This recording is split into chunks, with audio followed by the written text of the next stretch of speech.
एक नई गति मिलेगी। देखिए, निराशा से जीने वाले लोगों के लिए कभी रास्ते नहीं मिलते हैं। आशा से, मेहनत से और रणनीति बनाकर जो लोग अपना रास्ता प्रशस्त करते हैं, ईश्वर भी उनके साथ रहता है, दुनिया भी उनके साथ रहती है। अमित जी, हमारे वहाँ अगर देखा जाए हमारे देश में, तो तमाम चीज़ें हैं जो made in China, made in Taiwan, made in Sri Lanka से आती है। कपड़े हों, खिलौने हों, तमाम चीज़ें, इलेक्ट्रॉनिक गुड्स हैं, उनके पार्ट्स भी चाइना से आते हैं। तो कहीं ये हमारा निशाना चाइना पर तो नहीं है? देखिए, हम कह रहे हैं कि भारत में बनी हुई चीजों का उपयोग करें, और मुझे लगता है हमारा अधिकार है। कम से कम राहुल इतना कह दे कि मैं करूंगा, तो एक व्यक्ति तो जुड़ जाएगा आंदोलन से। ढेर सारे लोग जुड़े हैं, आप जुड़ जाइए आज से, ऐसा मैं आपको अपील करना चाहता हूं। ये जो हमारा पैकेज है, ये पैकेज के अंदर 1,70,000 करोड़ का त्वरित लाभ भी दिया है। उनको एक कोविड महामारी के कारण जो नुकसान हुआ है, हमारे छोटे उद्यमी है, ट्रेडर्स हैं, किसान हैं, श्रमिक मजदूर है, इनको बैठा करने के लिए भी व्यवस्था है। इनके वर्किंग कैपिटल की व्यवस्था की है, जिसकी गारंटी भारत सरकार ने ली है। आज पहली बार एमएसएमई के वर्किंग कैपिटल की गारंटी भारत सरकार ने ली है, और डिस्कॉम के लिए 90,000 करोड़ रुपए का एक पैकेज दिया है। एमएसएमई के लिए 3 लाख करोड़ का पैकेज दिया है। और तीसरा जो रिफॉर्म्स करे हैं, ये रिफॉर्म्स से हम लॉन्ग टर्म हमारे भारत को मैन्युफैक्चरिंग हब बनाने की एक नींव डालने का काम करेंगे।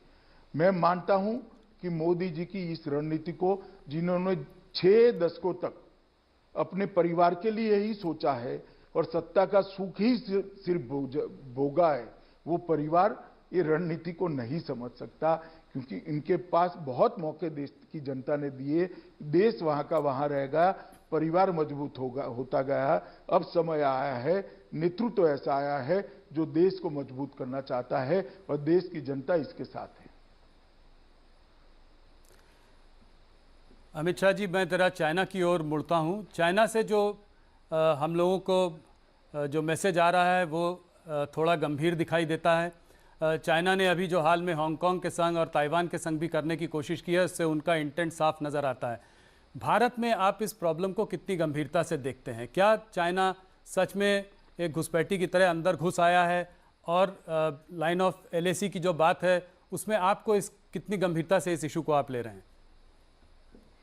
देखिए, एलएसी की सवाल को कोई राष्ट्र, कोई सार्वभौम राष्ट्र हल्के से नहीं ले सकता। अभी सेना के स्तर पर और डिप्लोमेटिक स्तर पर बातचीत चालू है, मगर मैं एक बात आपको कह देता हूं, नरेंद्र मोदी सरकार हमारी सीमाओं और हमारे सार्वभौमत्व के साथ एक किंचित मात्र भी समझौता नहीं करेगी। हम इसके रक्षा के लिए अडिग खड़े रहेंगे। क्या आप चाइना से आप डिसअपॉइंटेड हैं? क्योंकि चाइना से बातचीत पिछले कुछ सालों से चल रही है। 2 बार प्रधानमंत्री मोदी जी की भी बात हो चुकी है, मेहमान नवाजी में कोई कमी नहीं रही है। फिर इस तरह का उनका रवैया क्यों? देखिए, मैंने कहा ना, अभी डिप्लोमेटिक स्तर पर और सेना के स्तर पर, दोनों स्तर पर बातचीत हो रही, मगर किसी से हमें डिसअपॉइंट होने की जरूरत नहीं है। हमारी नीति अफर है, अडिग है कि हमारी सीमाओं का ना कोई उल्लंघन कर सकता है, ना हमारे सार्वभौमत्व पर कोई सवालिया निशान लगा सकता है। इसके साथ कोई कॉम्प्रोमाइज नहीं होगा। और डिसअपॉइंटमेंट तो तब होता है जब विफलता मिलती है, विफलता मिलने की कोई संभावना नहीं। मैं पाकिस्तान की ओर भी जरा सा देखना चाहूँगा। इमरान खान के ट्वीट इधर बीच जो आए हैं, हिंदुत्व सुप्रीमेसिस्ट मोदी बोला है, और बोला है कि Pakistan is threatened with false flag operation. इस बात को आप कैसे देखते हैं? और आप ये कैसे देखते हैं कि नेपाल, चाइना और पाकिस्तान तीनों ही इस वक्त भारत के विरोध में है? देखिए, अभी सब अपने अपने यहाँ कोरोना के संकट में हैं,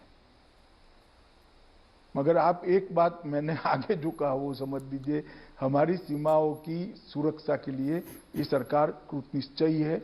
और जहां तक फॉल्स फ्लैग ऑपरेशन का सवाल है, हमने कभी किसी की सीमाओं का उल्लंघन नहीं किया है। मगर किसी ने हमारी सीमाओं का सम्मान नहीं किया, हमारी सेनाओं का सम्मान नहीं किया, तो उसको सबक सिखाने से भी हम पीछे नहीं हटे हैं, चाहे सर्जिकल स्ट्राइक हो या एयर स्ट्राइक हो।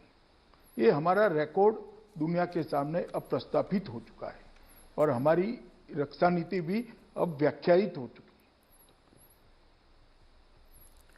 कोरोना के मामले में अमित जी, पॉलिटिकल गर्मी भी बहुत है, ये पॉलिटिकल मुद्दा भी अपने आप में बन चुका है। सबसे पहले मैं आपसे ये जानना चाहूँगा कि ये कोरोना वायरस के स्प्रेड में आप तबलीगी जमात का कितना बड़ा हाथ मानते हैं, और मौलाना साद कहाँ हैं, ये कहाँ हैं और इनको हम लोग ढूंढ क्यों नहीं पा रहे हैं? देखिए, मैं अब कहता हूं अभी हमारी प्रायोरिटी कोरोना के खिलाफ लड़ाई है, और जिन्होंने भी कानून को तोड़ा है, जिन्होंने भी देश के नियमों को तोड़ा है, वो किसी को हम बख्शेंगे नहीं। मैं देश की जनता को आश्वस्त करना चाहता हूं।